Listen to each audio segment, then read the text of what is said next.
Александр Николаевич, ну поздравляем вас с победой. Сначала ваш комментарий матча.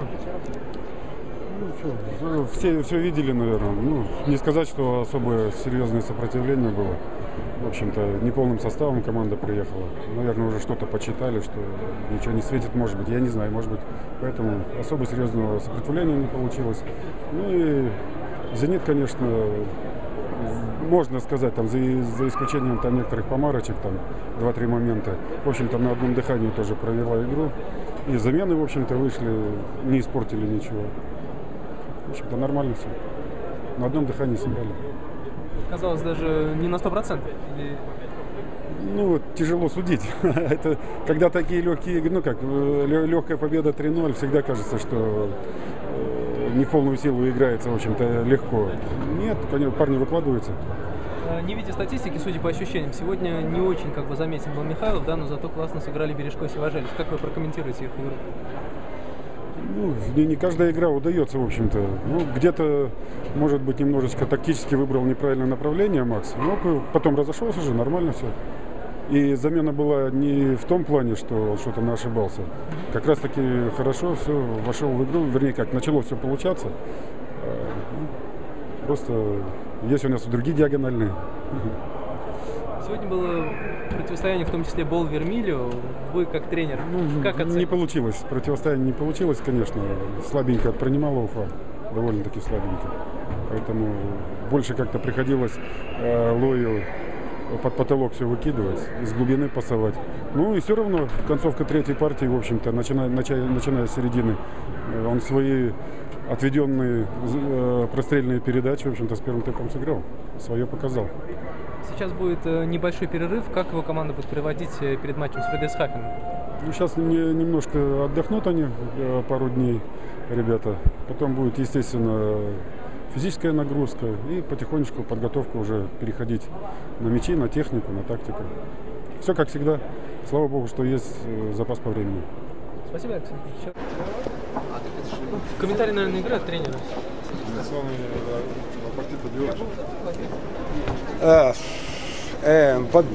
Non è neanche complicato commentare questa partita. C'è stato, come dire, il Kazan ha attaccato molto bene. Очень достаточно легко комментировать эту игру. Казань в атаке сыграла очень хорошо сегодня. Soprattutto con i posti 4. Главным образом с четвертой зоны.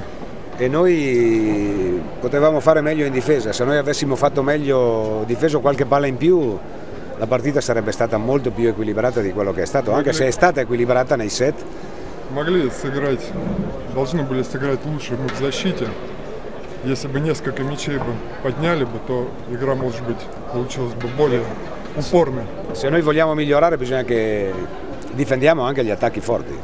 Если мы хотим улучшить свою игру, то нам надо защищаться против очень сильных атак, против очень сильных нападающих. Сильно ли сказалось отсутствие второго легионера Алайна Рока? Алайн Рока è stato infortunato. Alain è infortunato, non ho potuto schierarlo e quindi non ha potuto giocare. Ну, он получил травму и сегодня не смог принять участие в игре.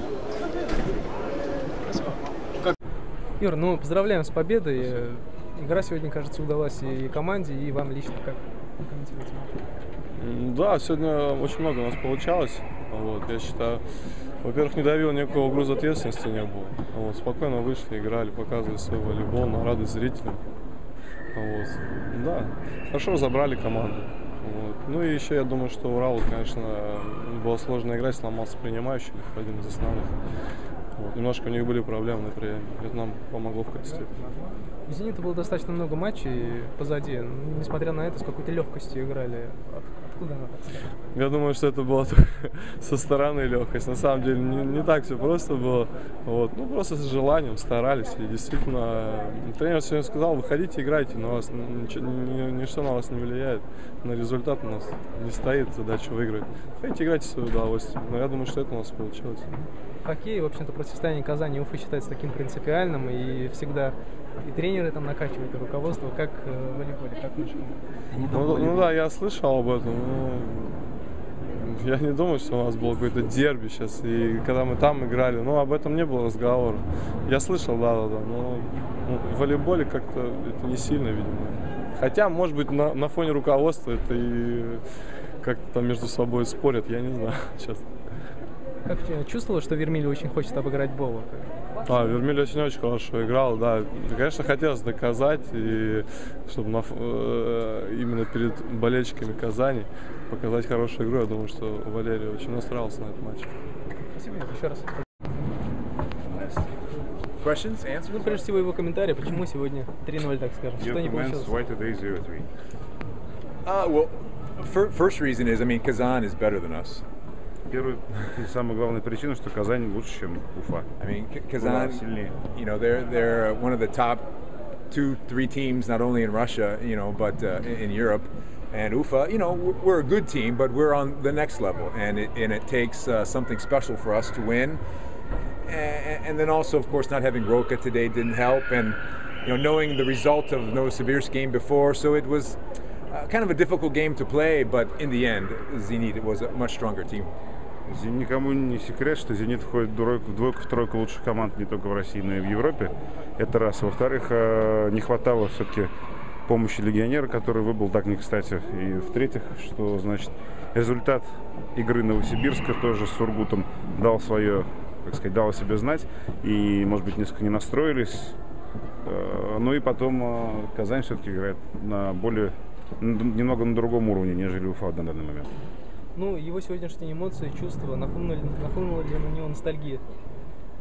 Have you felt any sort of nostalgia? Yeah, I mean, a little bit. I mean, like missing of the city or missing of the team. You know, it felt very comfortable, you know, to see all the same buildings in the center, to stay at the same hotel, to play in the same sport hall. But, you know, it also seems sometimes like it was 100 years ago, you know, that was last year. So I'm in a new city with a new team, and obviously Kazan will always be, you know, the number one place for me. But this year I have a new home, and it's been good. Да, вид зданий в центре города дал о себе знать, то есть это действительно знакомые и уже достаточно родные для меня места, но между тем ощущение такое сложилось, что это было лет 100 назад, хотя было только в прошлом году. Казань, естественно, останется для меня в России город номер один, но в этом году я играю в Урале, в Уфе. Уфа тоже хороший город, мне в нем комфортно. Каковы шансы Урала зацепиться в этом году, побороться с «Зенитом» в чемпионате? Do you think that there is some chances for Ural to play next rounds and maybe to catch something? I mean, some medals probably. Yeah, you know, people have to understand, you know, every club has a different objective. You know, Zenit's objective is always to be number one, to win every cup. You know, our objective this year is to get in the top 5 and to qualify Ufa for Ural for some cup in Europe. So while I would be very, very happy if we could arrive in the final with Kazan, you know, right now our only goal is to go to this first playoff round and to win and to move into the top 8. У каждой команды свои задачи. Если в «Зените» это всегда быть первыми во всех соревнованиях, то, допустим, для Урала в этом году это попасть в пятерку, чтобы завоевать право представлять Россию в европейских кубках.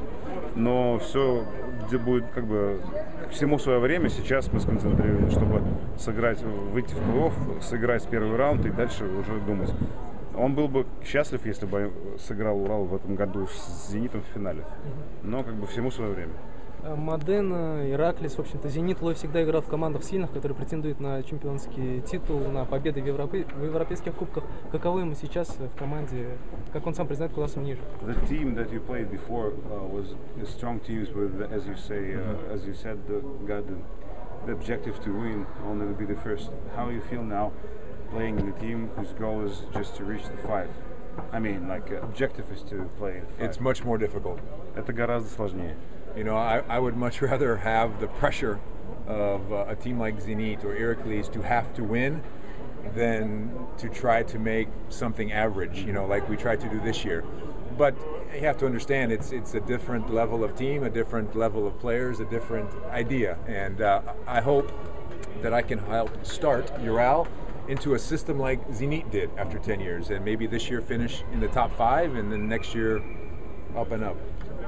Это достаточно сложно для него лично играть в команде, где целью стоит держать какой-то свой средний уровень. Он предпочел бы играть в «Зените» или в «Ираклисе», где постоянно находишься под давлением, чтобы быть первым. Но он надеется, естественно, снова он говорит о том, что команды несколько другого уровня, игроки несколько другого уровня, соответственно, задачи другого уровня. Но он надеется, что он будет первым и подложит хорошее начало для того, чтобы поднять Урал на уровень топ-команд с топовыми задачами.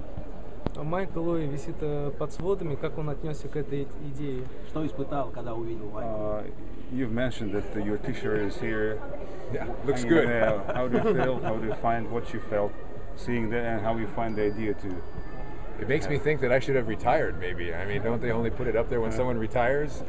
But no, it makes me very happy. You know, Kazan has been an unbelievable, special place, and like family. And for Faizic and the club and Tintukov to respect me so much, to put my jersey up with such great players like Dmitry and Sergey and Shulep, it's a great honor. Очень приятно, очень счастлив, и он ценит то, что руководство волейбольного клуба в лице вице-президента и президента клуба удостоили такой чести, что при жизни и Лой, будучи еще играющим, действующим игроком, удостоился чести, чтобы Майку с его именем водрузили в один ряд с великими игроками. Okay. Удачи!